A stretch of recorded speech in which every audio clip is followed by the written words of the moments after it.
Winter special શાકની recipe share કરી રહી છું. પંજાબી શાકને બોલાવી દે અને વારંવાર બનાવીને ખાવાની ઈચ્છા થાય એટલું સરસ આજે આપણે શાક બનાવવાના છીએ. 1 કપ જેટલી આપણે તાજી મેથી લેવાની છે. એને પહેલાં પાણીથી બરોબર આપણે વોશ કરવાનું.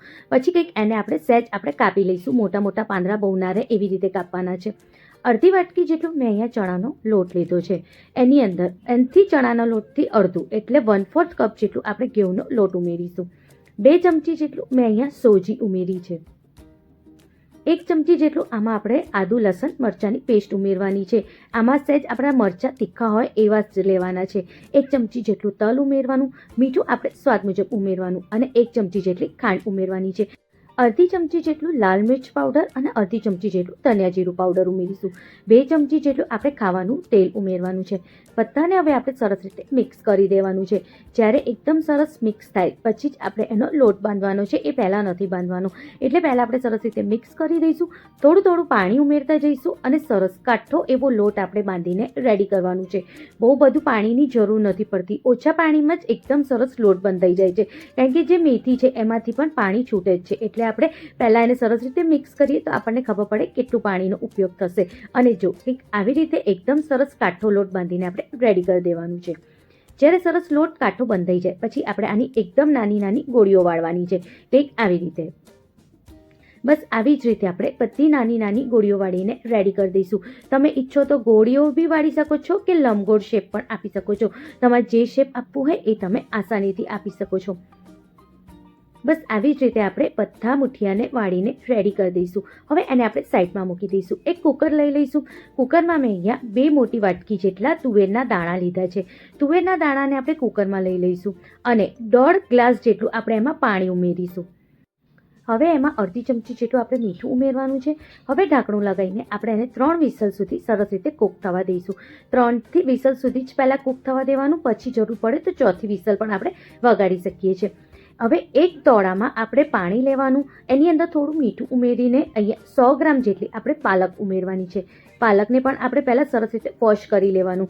વોશ કર્યા પછી જ આપણે પાલકનો ઉપયોગ કરવાનો છે. એક ઉભરો આવે એટલે ગેસની ફ્લેમ બંધ કરી દેવાની અને પાલકને આપણે તરત જ કાઢીને એકદમ બરફવાળા ઠંડા પાણીમાં ઉમેરી દેવાનું. જેથી જે એની કુકિંગ પ્રોસેસ છે એ બંધ થઈ જાય. હવે એને પણ આપણે સાઈડમાં મૂકી દઈશું. એક સરસ આપણે મસાલો રેડી કરીશું. 1/4 કપ જેટલું આપણે સિંગ લેવાની છે અને 1/4 કપ જેટલું આપણે તાજા નારિયેળની છીણ લેવાની છે. તાજા નારિયેળની છીણની જગ્યાએ તમે સૂકી નારિયેળની છીણ પણ લઈ શકો છો. થોડીક એટલે આપણે 50 ગ્રામ જેટલી એમાં કોથમીર ઉમેરીશું. તાજી લસણ જે આવે છે એની 7 થી 8 આપણે કળીઓ ઉમેરીશું. એને જે નીચેનો ભાગ છે એ અત્યારે આપણે સાઈડમાં મૂકવાનું છે અને જે આપણી પાલક છે એ ઠંડી થઈ જાય એટલે એ ઉમેરી દેવાની. હવે બધાને આપણે સરસ રીતે ક્રશ કરી દઈશું. કંઈક આવી રીતે. જો કંઈક આવી રીતે આપણે એની પેસ્ટ બનાવીને હવે એક પેન કે કઢાઈ લઈ લઈશું. એમાં આપણે થોડું તેલ ઉમેરવાનું છે. થોડું વધારે તેલ ઉમેરીશું મુઠિયાને તળવા માટે અને એ જ તેલને આપણે પછી શાકમાં વઘારમાં બી લઈ લઈશું. એટલે આપણે બહુ વધારે પડતો તેલ નથી ઉમેરવાનું. થોડુંક જ તેલ ઉમેરીશું અને એ જ તેલમાં ઉલટ પુલટ કરતાં આપણે એકદમ મીડિયમ ફ્લેમ ઉપર મુઠિયાને તળવાના છે. મુઠિયા જ્યારે ગોલ્ડન બ્રાઉન થાય ત્યાં સુધી આપણે એને ફ્રાય કરવાના છે.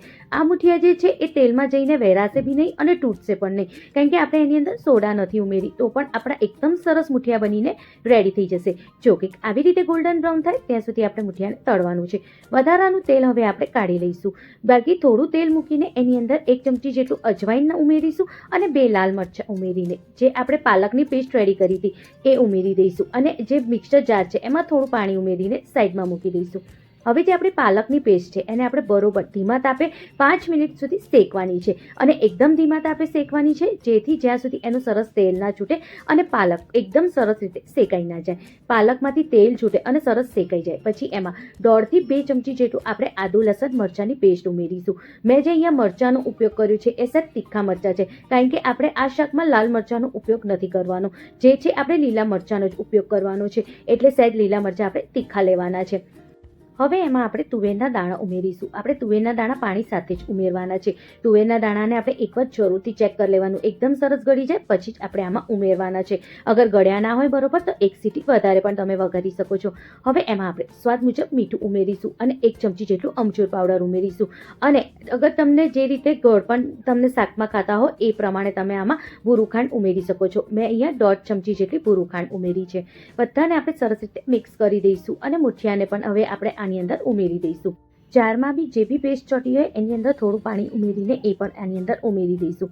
હવે એકદમ ધીમા તાપે આપણે એને ઢાંકીને 5 થી 10 મિનિટ માટે સરસ રીતે શેકાવા દેવાનું છે શાકને, જેથી આપણું શાક અને મુઠિયા બહુ સરસ રીતે કૂક થઈ જાય. વચ્ચે વચ્ચે આપણે ચેક કરતા રહેવાનું અને મિક્સ કરતા રહેવાનું, કારણ કે જે પાલકની પેસ્ટ છે એ કદાચ નીચે ચોંટી શકે, એટલે આપણે વચ્ચે વચ્ચે આવી રીતે મિક્સ કરતા રહેવાનું. અને જો તમે જોઈ શકતા હશો શાક કેટલું સરસ ઉકળે છે. બસ આટલું જ સરસ શાક ઉકળે અને સહેજ ઘટ થાય ત્યાં સુધી આપણે એને ઉકાળવાનું છે અને શાકને સરસ રીતે કૂક થવા દેવાનું છે. જ્યારે સાઈડમાંથી સરસ રીતે તેલ છૂટે એટલે સમજવાનું આપણું શાક થઈ ગયું છે અને ગેસની ફ્લેમ બંધ કરી દેવાની. અને જો આપણું સરસ સુરતી દાણા મુઠિયાનું શાક બનીને રેડી છે. અને હવે એની ઉપર લીલું લસણ અને કોથમીર ભભરાવાની, જેથી આ શાકનો ટેસ્ટ બહુ જ સરસ થઈ જાય. વિન્ટર સ્પેશિયલ શાક એક વાર જરૂરથી ટ્રાય કરજો, ખરેખર તમને બહુ જ ગમવાનું છે. તમને રેસીપી ગમે તો તમારા દોસ્તો સાથે પણ જરૂરથી શેર કરજો. આ પહેલાં મેં એક મરચાંની રેસીપી શેર કરી છે, ખરેખર એ બી એકવાર જરૂરથી ટ્રાય કરજો. બહુ જ ટેસ્ટી મરચાં બનીને રેડી થાય છે. આની જોડે તમે એ મરચાં પણ ખાજો, ખરેખર બહુ જ ટેસ્ટી લાગશે.